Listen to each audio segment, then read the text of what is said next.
Hi guys, my self Nishant Sinha. आप देख रहे हैं आपका favourite YouTube channel Study Host. मैं हूं आपका दोस्त स्टडी होस्ट। प्लीज सब्सक्राइब करें, positive comments they. My self Nishant.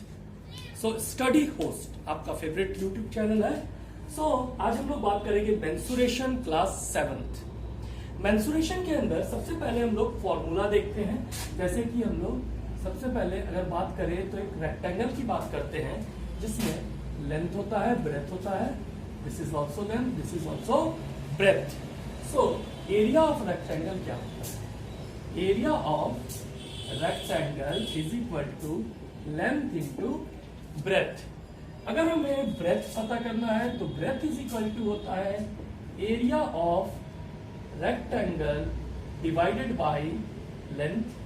अगर लेंथ पता करना है तो area of rectangle divided by breath.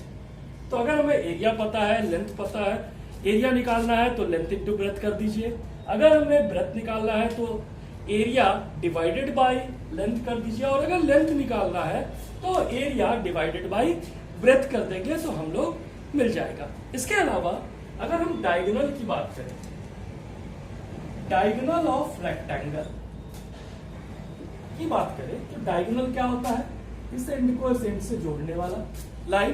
And अगर ये आप देखें तो ये राइट एंगल ट्रायंगल होता है। कोई भी रेक्टेंगल का हर एक जगह राइट एंगल ट्रायंगल बनता है। तो राइट एंगल ट्रायंगल बनता है तो ये परपेंडिकुलर, ये बेस और ये हाइपोटेनस। इस हिसाब से ये जो डायगोनल है वो हाइपोटेनस है। आपको फॉर्मूला आ गया पाइथागोरस थ्योरम से L square plus B square. इसके अलावा हम लोग अगर बात करें पेरीमीटर ऑफ रेक्टेंगल की, perimeter of rectangle that is 2L plus B होता है। अब यहीं पे हम रेक्टेंगल की जगह अगर बात करें स्क्वायर की, स्क्वायर के केस में क्या हो जाएगा? ये सारा साइड इक्वल होता है, जिसे ए से डिनोट कर सकते हैं। साइड को हम लोग एज भी कहते हैं स्क्वायर में, और इसको सिंबल ए से हम लोग जनरली डिनोट करते हैं। तो अगर एरिया ऑफ स्क्वायर की बात करें तो एरिया ऑफ स्क्वायर हो जाएगा side square that is a square. अब अगर हम लोग इसमें अगर हमें ए का वैल्यू साइड पता है तो अंडर रूट एरिया, अगर हमें एरिया पता है तो साइड निकालना है तो side is equal to under root area करके हम पता कर सकते हैं। इसके अलावा अगर हम लोग डायगोनल ऑफ स्क्वायर की बात करें तो डायगोनल ऑफ स्क्वायर हो जाता है अंडर रूट 2 ए बाहर है, अंडर रूट 2 के। और पेरीमीटर ऑफ स्क्वायर अगर बात करें तो ये हो जाता है 4a that is 4 into side. अगर फिर से हमें यहां पेरीमीटर से साइड निकालना है तो एक और फॉर्मूला आ जाएगा, side is equal to perimeter by perimeter upon 4। इस फॉर्मूला से भी अगर पेरीमीटर दिया हुआ है तो side is equal to perimeter upon 4। अगर हमें एरिया दिया है तो side is equal to under root area, इसकी मदद से निकाल सकते हैं। इसके अलावा एक और चीज होता है एरिया ऑफ 4 वॉल्स। जैसे हम लोग घर में होते हैं, हमारे घर में जनरली 4 दीवार होती है। अगर उसे हम रेक्टेंगुलर मान ले घर को तो हमारा 1 2 3 4 दीवारें हैं। इसलिए अगर एरिया ऑफ 4 वॉल्स हमें पता करना, एरिया ऑफ 4 वॉल्स, तो वो हो जाता है 2L plus B into H. इसकी मदद से हम लोग एरिया ऑफ 4 वॉल्स निकाल सकते हैं। और साथ में अगर हम लोगों को ये निकालना हो डायगोनल ऑफ रूम निकालना, रेक्टेंगुलर रूम है तो डायगोनल निकालना है तो वो होता है under root L square plus B square plus H square. L square plus B square plus H square. तो ये कुछ जनरल फॉर्मूला थे। अब हम लोग बात करेंगे RS अग्रवाल के एक्सरसाइज 20A की, जो कि मेंसुरेशन का सबसे पहला एक्सरसाइज है। दोस्तों सब्सक्राइब करना ना भूले। यह मेरा चैनल स्टडी होस्ट, आपका प्यारा चैनल स्टडी होस्ट। मैं हूं आपका दोस्त निशांत सिन्हा और आप देख रहे हैं आपका favourite YouTube channel Study Host. Please subscribe and press the bell icon and give positive comments to me. So first question है हमारे पास इसके अंदर कि find the area of rectangle. Area of rectangle पता करना है और जिसके अंदर डायमेंशंस दिया हुआ है। डायमेंशन मतलब लेंथ ब्रेथ।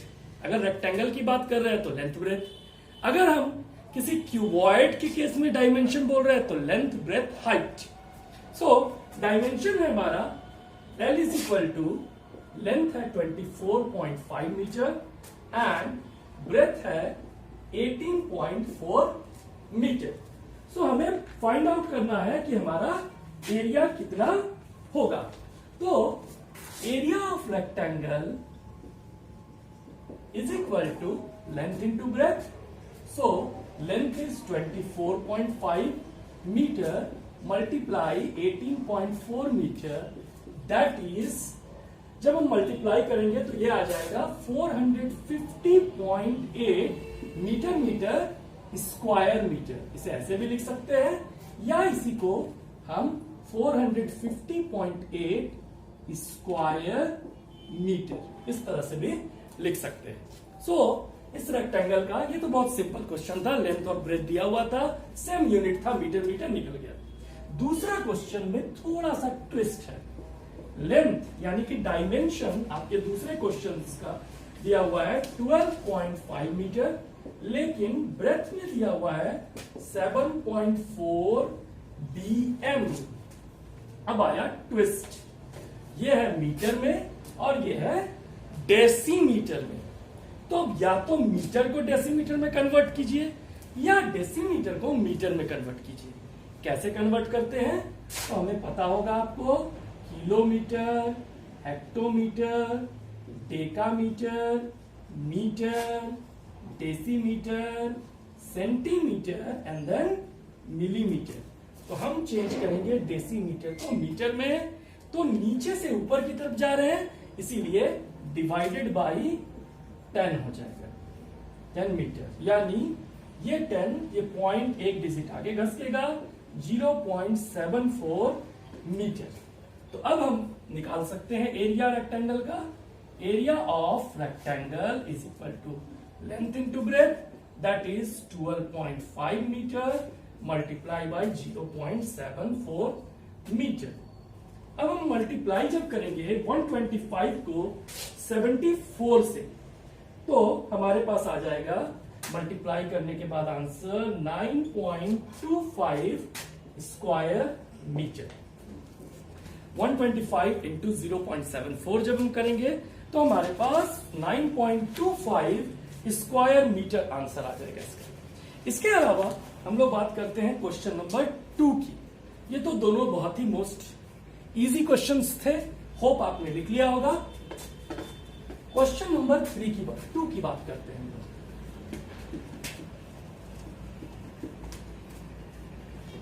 क्वेश्चन नंबर 2 में बोलता है find the area of rectangular plot.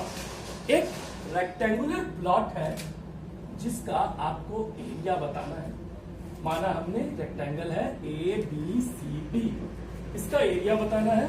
One side of which is 48 metre. माना हमने कि ये एक साइड है, लेंथ 48 मीटर है and it's diagonal is 50 metre और इसका डायगोनल 50 मीटर दिया है।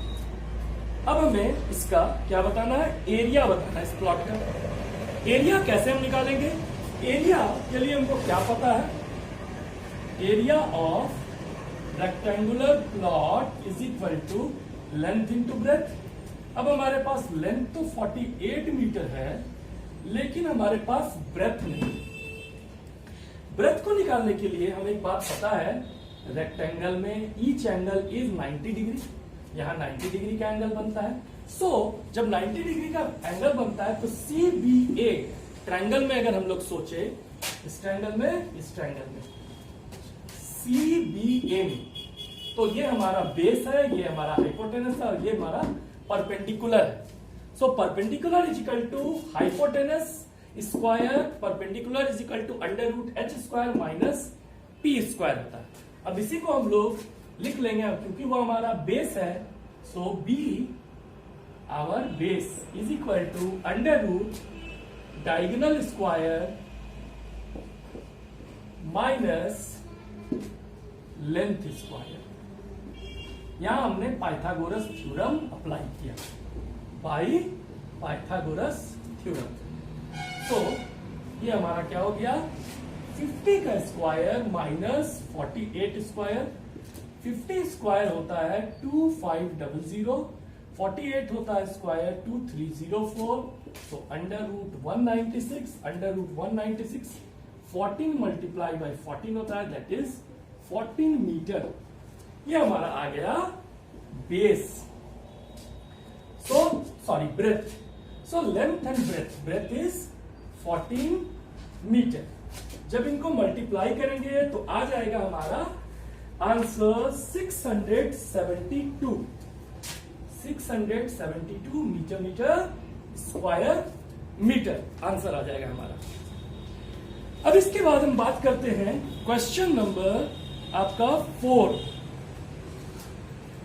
ये था हमारा, सॉरी क्वेश्चन नंबर 2 था। अब हम क्वेश्चन नंबर 3 के लिए बात करते हैं। क्वेश्चन नंबर 3 में देखते हैं क्या कर सकते हैं।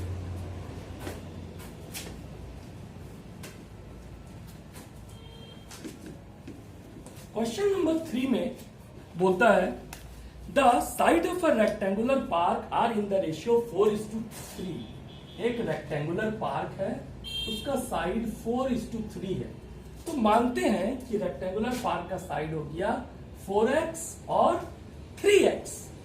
तो लिखते हैं क्वेश्चन नंबर 3 में, let the sides of rectangular park be 4x and 3x.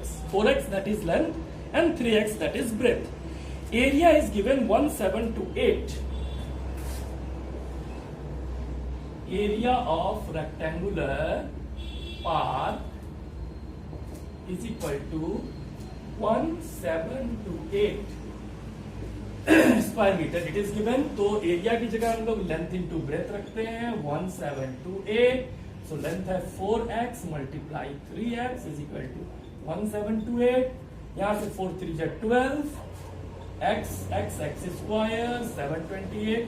12 से इसको काटते हैं, 12 1 जा 12, बचा 5 52, 12 4 जा 48, बचा 4, 52 माइनस 48 4, 12 4 जा 48। So x is equal to under root 144, जो कि होता है आपका 12 multiply by 12, that is 12 metre. आपका x आ गया। x के बाद हम लेंथ निकाल लेते हैं। Length is 4x, that is 4 into 12, 12 4 जा 48 metre and breadth is 3x, so 3 multiply 12 36 metre. अभी हमें लेंथ और ब्रेथ मिल गया। हमें क्या चाहिए, find the cost of fencing. Fencing करना है मतलब बाउंड्री वॉल करना है। फेंसिंग मीन्स बाउंड्री करना है। इसके तरफ तार से दीवार घेरना है या ईंट से दीवार घेरना है, दैट इज फेंसिंग। तो फेंसिंग करना है 2 रुपीज 50 पैसे पर स्क्वायर मीटर के रेट से। फेंसिंग किस रेट से करना है, 2 रुपीज 50 पैसे के रेट से हमें फेंसिंग कर देना है। तो अब इसके लिए हम क्या करेंगे, फेंसिंग के लिए हमें निकालना पड़ेगा पेरीमीटर। इसीलिए हमने लेंथ और ब्रेथ पता किया। पेरीमीटर होता है 2l प्लस b। सो 2l है हमारा 48 और b है 36, दैट इज 2 मल्टीप्लाई 6 6 12 13 14 4 3 7 1 8 84 2 जा 2 4 जा 8 2 8 जा 16 168 मीटर हमारा पेरीमीटर आ गया। सो कॉस्ट ऑफ फेंसिंग अब हम पता निकालते हैं, cost of fencing. Cost of fencing करने के लिए हम लोगों को क्या लिखना पड़ेगा, पर स्क्वायर मीटर कितना।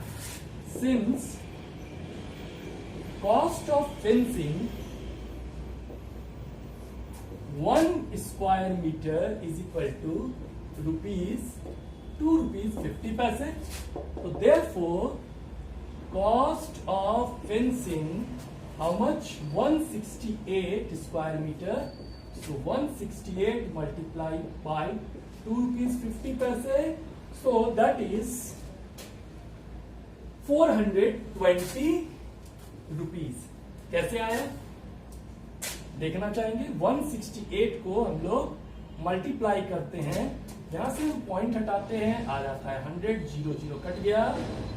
5 इसको अगर हम लोग काटे तो 5 2 जा 10, 5 5 जा 25. 2 से इसको काटते हैं, 2 8 जा 16 और 2 4 जा 8. सो देखिए 5 4 जा 20 का 0, 5 8 जा 40 और 2 42. सो आ गया answer 420 rupees is the right answer. अब हम बात करते हैं क्वेश्चन नंबर 4 की. ये था हमारा क्वेश्चन नंबर 3, जो कि काफी इजी था. अब हम क्वेश्चन नंबर 4 के बारे में बात करेंगे. क्वेश्चन नंबर 4 में ये हमें गिवन है कि the area of rectangular field is 3584.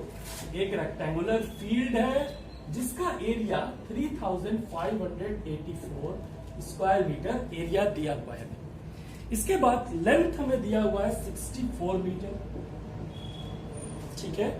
A boy runs around the field at the rate of 8 kilometre per hour. यानी 8 किलोमीटर पर आवर क्या है इसका स्पीड. 8 किलोमीटर पर आवर की रफ्तार से एक लड़का दौड़ता है. कितना? How long will he take to go 5 times around it. 5 times जाने में उसको कितना समय लगेगा. 5 टाइम्स द फील्ड यानी 5 मल्टीप्लाई बाई पेरीमीटर. ये हमारा क्या निकल जाएगा डिस्टेंस. इससे हमें पता चल जाएगा 5 टाइम्स द फील्ड से 5 times go round the field. So 5 multiply by perimeter. Perimeter निकालने के लिए हमें क्या चाहिए. पेरीमीटर निकालने के लिए 2l प्लस b चाहिए. हमारे पास l तो है, एरिया है, लेकिन ब्रेथ मिसिंग है. तो सबसे पहले हमको ब्रेथ चाहिए. फिर हमें पूछ रहा है कितना टाइम लगेगा, हाउ लॉन्ग. तो टाइम इज इक्वल टू होता है distance. Time is equal to distance upon speed होता है फॉर्मूला. तो हमें इस फॉर्मूला पे time is equal to distance upon speed पे अल्टीमेटली प्रूफ करना है. उससे पहले हमें क्या निकालना होगा breadth. So breadth of the rectangular field is equal to area upon length. So area is 3584 square metre upon 64 metre. 8 से काटते हैं, 8 8 जा 64, 8 4 जा 32, बचा 3 38. 8 4 जा फिर से 32, बचा 6 64, 8 8 जा 64, 8 1 जा 8, 8 5 जा 40, बचा 4 48, 8 6 जा 48. तो हमारा ब्रेथ आ गया 56 मीटर. तो यहां हमें पता चल गया ब्रेथ है हमारा 56 मीटर.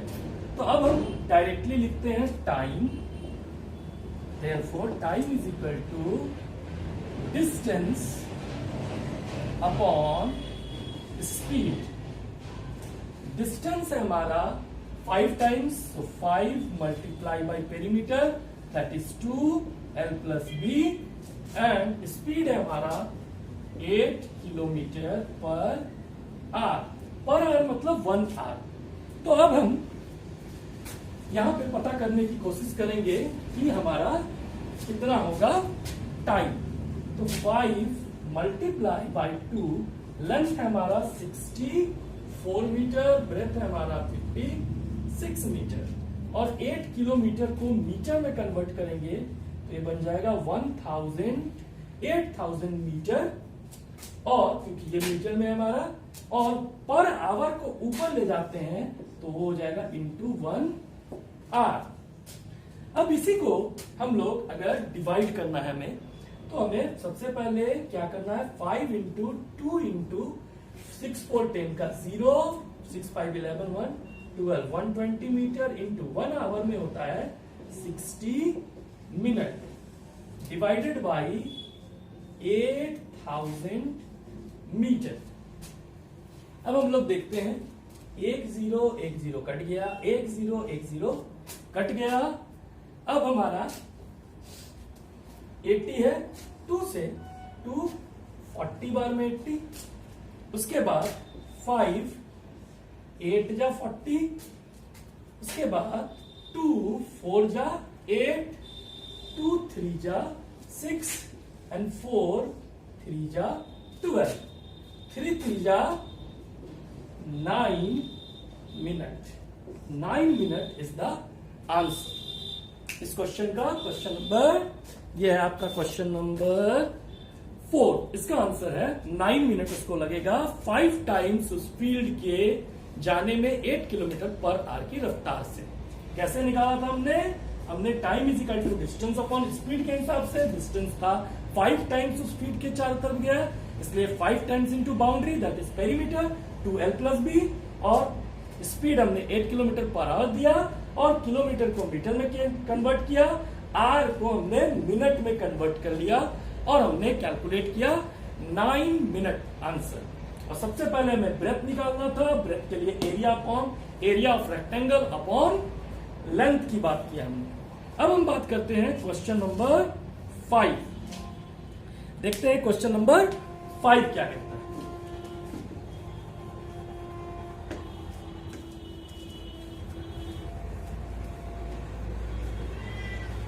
क्वेश्चन नंबर 5 में हमारे पास क्वेश्चन दिया हुआ है, एक वरांडा है विच इज 40 मीटर लॉन्ग। एक वरांडा है जो कि 40 मीटर लॉन्ग है एंड 15 मीटर ब्रॉड है, यानी रेक्टेंगुलर है। Has to be paved with stone. इसमें हम लोगों को पत्थर लगाना है। क्या लगाना है? पत्थर सब लगाना है। इस वरांडा में हम बहुत सारा पत्थर लगाएंगे। तो इस पत्थर को लगाने के लिए पत्थर का डायमेंशन दिया हुआ है हमारे पास। एक पत्थर का डायमेंशन दिया हुआ है 6 dm by 5 dm, यानी ये यूनिट मीटर में है और ये डेसीमीटर में है। तो find the number of stones required. Question पूछता है कि इसमें हमें कितने पत्थर लगेंगे। तो बहुत ही आसान है, number of stones required is equal to area of veranda, and that veranda is rectangular, and area of each stone is also rectangular. So area of veranda में हम देखते हैं length into breadth, so 40 meter multiply by 15 metre divided by 6 decimetre multiply by 5 decimetre. अब 6 decimetre और 5 decimetre को metre में हम convert करेंगे। कैसे? 40 metre multiply by 15 metre, 6 decimetre को मीटर में कन्वर्ट करेंगे तो ऊपर चला जाएगा 10, 6/10। 5 डेसीमीटर को मीटर में कन्वर्ट करेंगे तो इसमें भी ऊपर चला जाएगा 10। अब देखिए 3 2 जा 6, 3 5 जा 15, 5 5 कैंसिल आउट, 2 2 जा 4 0 20, 20 इंटू 10 इंटू 10, तो कितना हो गया? 2000 stones will be required for paving the veranda. सो दोस्तों, मैं आता रहूंगा इसी तरह नए नए वीडियो बनाता रहूंगा आपके लिए। सो सब्सक्राइब करें, लाइक करें एंड पॉजिटिव कमेंट करें with press the bell icon Study Host. मैं हूं आपका दोस्त निशांत सिन्हा। Thank you.